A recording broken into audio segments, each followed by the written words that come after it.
अस्सलाम दोस्तों, इन सैडवी मौसम वगैरह में खुशामदीद। पार्लियामेंट का मुश्तरका इजलास क्यों बुलाया गया, ये जो सवाल था ये बहुत ही दिनों से जनाब जर्नलिस्टों समेत पाकिस्तान के तमाम सियासी हलकों को ना चुटकियां काट रहा था और इस हवाले से ये जो चहबगोइयां थी ये बहुत ही ज्यादा जोर पकड़ती जा रही थी। आखिरकार ये भेद खुल गया कि जनाब पार्लियामेंट का मुश्तरका इजलास क्यों बुलाया जा रहा है। तो अर्ज ये है जनाब के मुस्तकबिल में होने वाले मजीद इकदामात जो है वो आज के मुश्तरका इजलास के जरिए ना सिर्फ वाज़ेह हो जाएंगे बल्कि ये पता भी चल जाएगा कि हुकूमत का आखिरकार मतमे नज़र क्या है और इस मुश्तरका इजलास के जरिए वो कौन सा ऐसा टारगेट है जो वो अचीव करने जा रहे हैं। अर्ज यह है जनाब कि पार्लियामेंट के इस मुश्तरका इजलास में मखसूस नशिस्तों के हवाले से नई कानून साजी को न सिर्फ पार्लियामेंट के इस मुश्तरका इजलास से मंजूर कराया जाएगा बल्कि हुकूमत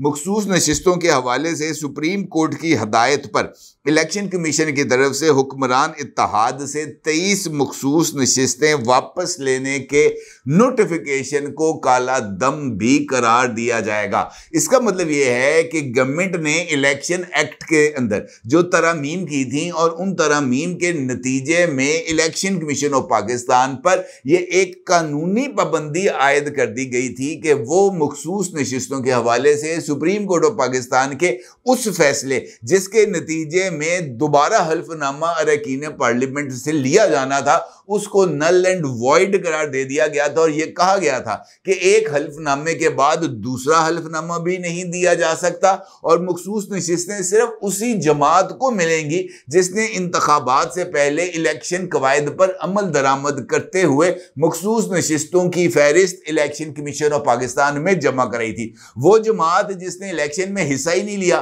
और वो जमात जिसने इंतखाबी फहरिस्तें जमा ही नहीं कराई वो किसी भी तरीके से मखसूस नशिस्तों की एलिजिबल नहीं होगी। इसका मतलब यह है कि इस कानून साजी को पार्लियामेंट के मुश्तरका इजलास से मंजूर कराने के बाद और इस कानून साजी में बाज़ाब्ता तौर पर इलेक्शन कमीशन ऑफ पाकिस्तान के जारी करदा वो नोटिफिकेशन जो उसने सुप्रीम कोर्ट ऑफ पाकिस्तान के ऑर्डर्स के तहत जारी किया था और उससे हुक्मरान इत्तेहाद से 23 मखसूस नशिस्तें वापस ले ली गई थी उस नोटिफिकेशन को मुअत्तल किया जाएगा, जिसके बाद इलेक्शन कमीशन ऑफ पाकिस्तान एक नया नोटिफिकेशन जारी करेगा और उस नोटिफिकेशन के नतीजे में जो सूरत हाल है वो बदल जाएगी। गवर्नमेंट की तरफ से आज होने वाली इस कानून साजी के नतीजे में न सिर्फ मखसूस नशिस्तें वापस हुकूमत को मिल जाएंगी बल्कि उसके साथ साथ गवर्नमेंट को 2/3 अक्सरियत भी मिल जाएगी और 2/3 अक्सरियत के मिलने के बाद होगा जनाब दे धनादन। और ये जो दे धनादन है ये न सिर्फ डंके की चोट के ऊपर होगा बल्कि इस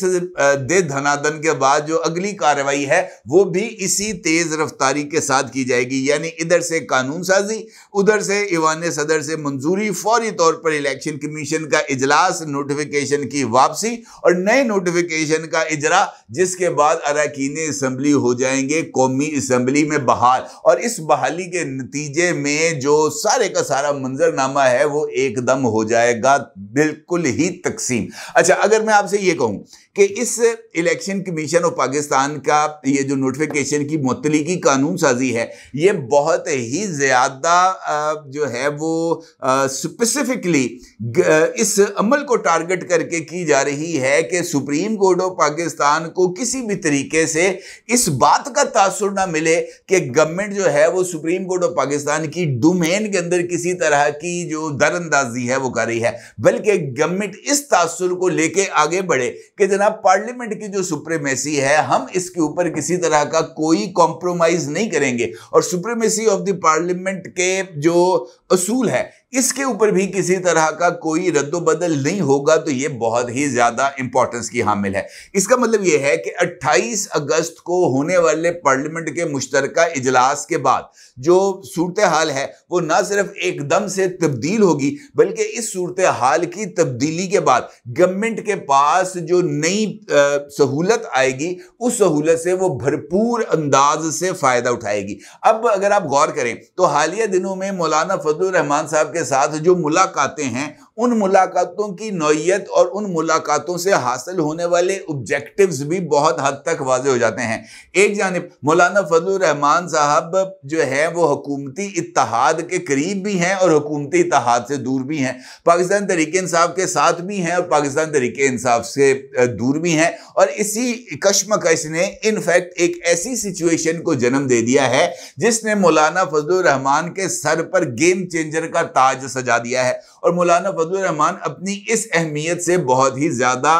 ना सिर्फ आगाह हैं बल्कि उनकी ये ख्वाहिश है कि ये ताज उनके सर पर सलामत रहे। और हालिया मुलाकातों के नतीजे में ये जो फार्मूला, इस फार्मूले के ऊपर मौलाना फजलुर रहमान साहब को एतमाद में लिया गया है। अब 28 अगस्त को होने वाले इस इजलास में अगरचे अपोजिशन न सिर्फ भरपूर अंदाज में शोर मचाएगी और भरपूर अंदाज से इस कार्रवाई के अंदर रखना अंदाजी करने की कोशिश करेगी, लेकिन गवर्नमेंट की तरफ से न सिर्फ तैयारियां मुकम्मल हैं बल्कि 2/3 अक्सरियत भी पार्लियामेंट के मुश्तरका इजलास में हासिल है। लिहाजा ये जो कानून साजी मखसूस नशिस्तों के हवाले से होगी, इसको पार्लियामेंट के मुश्तरका इजलास की 2/3 अक्सरियत हासिल होगी। लिहाजा इस कानून साजी का एक वजन भी होगा और उसके नतीजे में इलेक्शन कमीशन ऑफ पाकिस्तान पाबंद भी होगा कि वो पार्लियामेंट की तरफ से कानून साजी पर अमल दरामद करते हुए कंटेम्प्ट ऑफ कोर्ट की कार्रवाई से भी बच पाएगा। लिहाजा ये एक ऐसी सिचुएशन है जो गवर्नमेंट के लिए बहुत ही ज्यादा फ्रूटफुल है।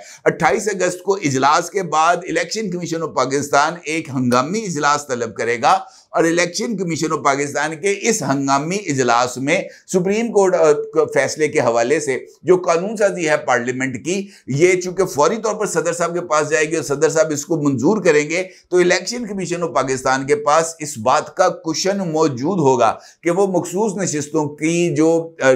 नोटिफिकेशन था, जो इसके नतीजे में गवर्नमेंट को 23 नशिस्तें से महरूम किया गया था, उसको बहाल कर दे।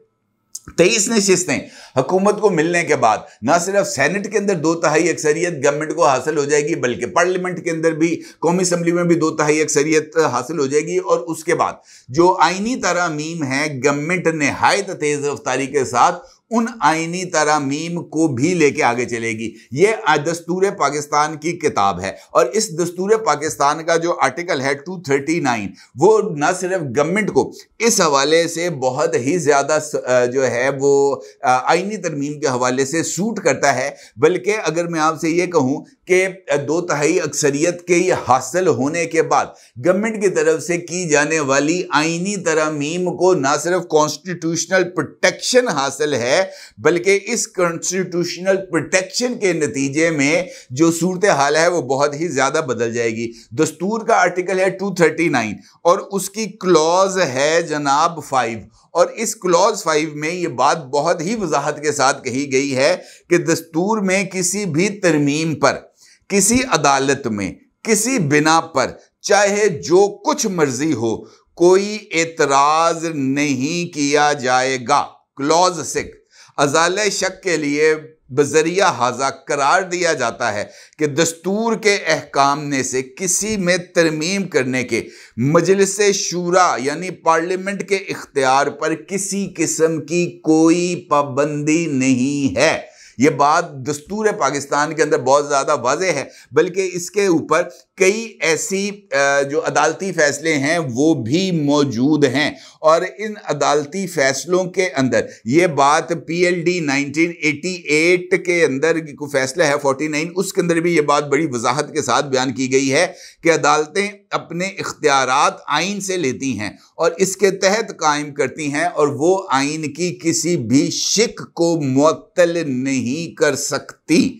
और ये जो बात है ये बहुत ही ज़्यादा ना सिर्फ अहमियत की हामिल है बल्कि इस हवाले से जो मुमकिन कानून साजी होने जा रही है उसको सुप्रीम कोर्ट ऑफ पाकिस्तान में चैलेंज करने के जवाज़ को भी ख़त्म कर देती है। इसका मतलब ये है कि ये जो एफर्ट्स हैं ये बहुत ही ज़्यादा कोऑर्डिनेटेड हैं और चूंकि सुप्रीम कोर्ट ऑफ पाकिस्तान में आज से शुरू होने वाले अगले 7 दिन में सिर्फ 2 जज साहिबान ही मौजूद हैं, बाकी तमाम जज साहिबान रुखसत इजाजत पर हैं। लिहाजा इस दौरान अगर इस आईनी तरमीम को सुप्रीम कोर्ट ऑफ पाकिस्तान में चैलेंज भी किया जाएगा, तब भी ये जो तरमीम हैं ये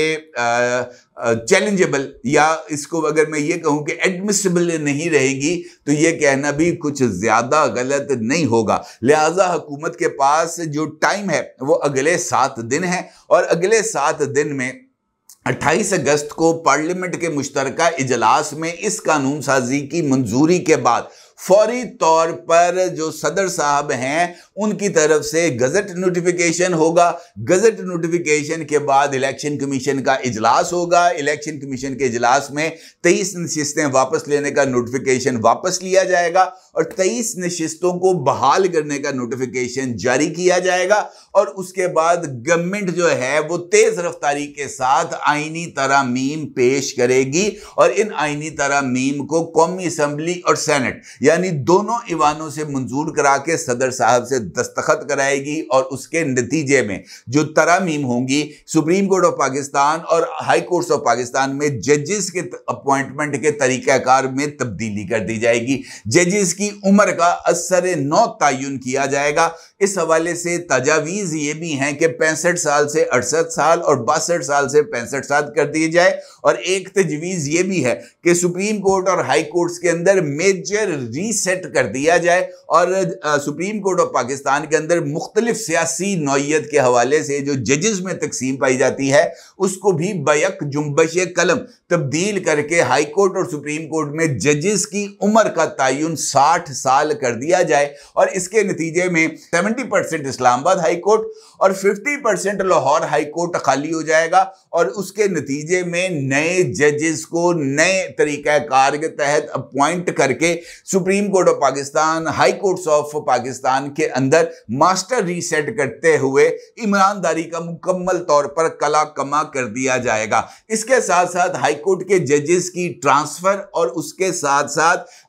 जजेस की अपॉइंटमेंट और चीफ जस्टिस की अपॉइंटमेंट के लिए अल जिहाद ट्रस्ट के फैसले को भी काला दम करार दे दिया जाएगा, और चीफ जस्टिस की अपॉइंटमेंट के लिए जो तरीकाकार है उसमें तब्दीली करते हुए टॉप 5 या टॉप 3 जजेस में से एक जज को चीफ जस्टिस बनाया जाएगा, और उसके नतीजे में ये जो सारे का सारा अदालती निज़ाम है ये रीवैम्प हो जाएगा। इसके साथ साथ ये तजवीज़ भी बहुत ही ज़्यादा अहमियत की हामिल है कि रवायती मुकदमात के साथ साथ आईनी मुकदमात की समाअत के लिए एक अलग कॉन्स्टिट्यूशनल कोर्ट बनाया जाए, और उस कॉन्स्टिट्यूशनल कोर्ट के अंदर जो सारे के सारे मामलात हों वो आइन से ही रिलेटेड हों, और आइन की तशरीह का इख्तियार इसी कॉन्स्टिट्यूशनल कोर्ट के पास हो। Rest of the supreme court जो है वो अपने बाकी जो रूटीन के मुकदमात हैं उनको निपटाए, ताकि ये जो वर्कलोड है ये कम हो सके। ये तजावीज़ हैं, और इन तजावीज़ में से कौन सी तजवीज़ जो है वो पार्लियामेंट के इजलासों के अंदर पेश होकर आइन में तरमीम करेंगे, ये फैसला अब कुछ ज्यादा दूर नहीं, अगले 10 दिन पाकिस्तान के आईनी एतबार से न सिर्फ बहुत ही ज्यादा अहमियत के हामिल हैं, बल्कि मुझे ऐसे लगता है जैसे मास्टर रीसेट का बटन अब दबने वाला है, और इस मास्टर रीसेट के बटन के दबने के बाद चीजों में और हालात में बहुत ही ज्यादा तेजी के साथ तब्दीली आएगी, और सियासी उतल पुतल मचाने की कोशिश करने वालों को बहुत बड़ी नाकामी का सामना होगा। अपनी राय को जरूर इज़हार कीजिएगा। आपका बहुत शुक्रिया। अल्लाह हाफिज।